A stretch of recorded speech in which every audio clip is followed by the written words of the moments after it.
Hello మిత్రులారా, అందరికీ స్వాగతం. మేమందరం కలిసి కారులో దర్శించుకోవడానికి ప్రయాణం మొదలుపెట్టాం. గమ్యం ఒకటే, శ్రీ వెంకటేశ్వర స్వామిని దర్శించుకోవాలని. అయితే కాదు బ్రదర్, ఇది ఆత్మకు శాంతి ఇచ్చే యాత్ర. ఏంట్రా ఈ కుర్రాడు ఎట్లా మాట్లాడుతున్నాడు అనుకుంటున్నారా?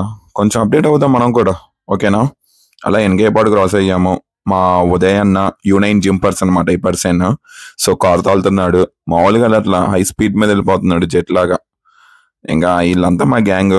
బ్రో ఏమో US నుంచి వచ్చాడు, రైట్ సైడ్ ఏమో మురళీ బ్రో. ఇక్కడ స్వామివారి ప్రత్యేకత మర్చిపోలేని అనుభూతిని ఇస్తుంది. తిరుమల వెళ్ళలేని వాళ్ళు ఇది చిన్న తిరుపతి, కానీ భక్తిలో పెద్ద తిరుపతి. ఓం నమో వెంకటేశ్వరాయ. అండ్ ఇక్కడ టెంపుల్ లో కన్స్ట్రక్షన్ జరుగుతుంది. స్వామివారికి కోనేరు కడుతున్నారంట. కోనేరు అండ్ వచ్చిన వాళ్ళకి కళ్యాణ మండపాలు, కాటేజెస్ కడుతున్నారు. ఇప్పుడు డెవలప్ అవుతుంది, బాగా డెవలప్ చేస్తున్నారు. ఇదేమో స్వామివారి షాపింగ్ మాట. ఇక్కడ అన్ని రకాలమైన షాపింగ్స్ అయితే దొరుకుతాయి. అండ్ లెఫ్ట్ సైడ్ అక్కడ వైట్ కలర్ కనిపిస్తుంది, అది కూడా కన్స్ట్రక్షన్ జరుగుతుంది. అండ్ ఇది ఇక్కడ జున్ను బాగుండిద్ది, ఒకసారి ట్రై చేయండి ఫ్రెండ్స్. ఇదైతే పాతదే మాట, స్వామివారి దర్శనంకి వెళ్ళే రూట్ మాట ఇది. ఇది అయితే ఈ వే చాలా బాగుండిద్ది మాట. ఆ చుట్టూ ఇదేమో ఫ్రీ దర్శనానికి వెళ్ళే వే ఇది. అండ్ జూమ్ చేశాను కదా, ఇదైతే చాలా బాగుండిద్ది. ఇదైతే ఎవరు ఫోటో చూసినా ఆ ఫోటో ఆ బ్లాక్ కలర్, ఆ గోల్డ్ కలర్ ఫినిషింగ్ తో ఉండిద్ది.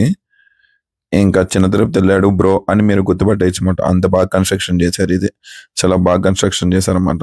నాకు చాలా బాగా నచ్చింది అన్నమాట. ఇదైతే ఇప్పుడే దర్శనానికి స్టార్ట్ అయ్యామన్నమాట లోపలికి. ఈ ఆర్కిటెక్చర్ చూస్తే చూడడానికి ఎట్లా ఉందండి, ఇది ద్రవిడియన్ స్టైల్లో ఉండిద్ది అనమాట. సేమ్ మీకు చాలా టెంపుల్స్ లో ఉండిద్ది ఈ స్టైల్. ఇప్పుడు మన అందరు ఫ్రెండ్స్ తో కలిసి చిన్న తిరుపతి వచ్చాం ఫ్రెండ్స్. ఇప్పుడు ఎంట్రన్స్ లో తూర్పు గోపురం ఉండిద్దండి. క్లైమేట్ చాలా ప్రెజెంట్ గా ఉంది, క్రౌడ్ చాలా తక్కువ ఉంది ఫ్రెండ్స్. ఇలాంటి క్లైమేట్ ఇలా ఎప్పుడు నేను ఇట్లా ఎంత చెంతకు వచ్చాను కానీ ఇన్నిసార్లు, కానీ ఇలా ఎప్పుడు ఎంజాయ్ చేయలేదండి. మన మురళీ బ్రో చెప్పినట్టుగా క్లైమేట్ అయితే అవసరం గా ఉంది మాట. దర్శనం అయితే చాలా క్విక్ గా అయింది అండ్ చాలా ఖాళీగా ఉంది. క్లైమేట్ బాగుంది, చాలా బాగుంది మాట. ఇక్కడ సేవ చేసే వాళ్ళు కూడా ఉన్నారు. టీటీడీలోనే కాదు, ఇక్కడ కూడా సేవ చేస్తున్నారు. దర్శనం కంప్లీట్ అయిన తర్వాత ఇంకా గ్రూప్ సెల్ఫీ దిగాము. సో నిండిపోయింది స్వామివారి దర్శించాక. ఇంకా మాటలు అయితే చెప్పలేను బ్రదర్. ఇందాక వెళ్ళాం కదా, సేమ్ రూట్ లోనే ఎగ్జిట్ అవ్వాలి. అక్కడ ఆంటీ గారు గోశాల దగ్గర ఆవులను కొట్టేస్తున్నారు.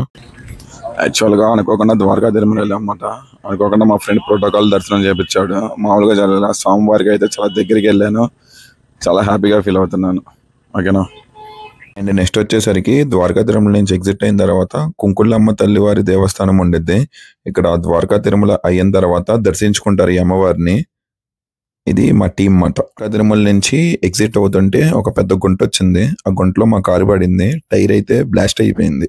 సో మీరు కూడా జాగ్రత్త చూసుకుని వెళ్ళండి. హెవీ రెయిన్ ఫాల్స్ లో ఉన్నప్పుడు సేఫ్ డ్రైవింగ్ చేయండి, ఓకేనా? అండ్ ఇప్పుడు మనం ఎక్కడికి వెళ్తున్నాం అంటే Andhra largest restaurant. Petrol tank full చేయించుకున్నాము. ఇంకా ఈ వీడియో ఫుల్ చూడాలంటే ఇంకొక వీడియో సింక్ చేస్తున్నా, కార్డ్స్ లో పెడుతున్నా, చూడండి. Like my content, please subscribers.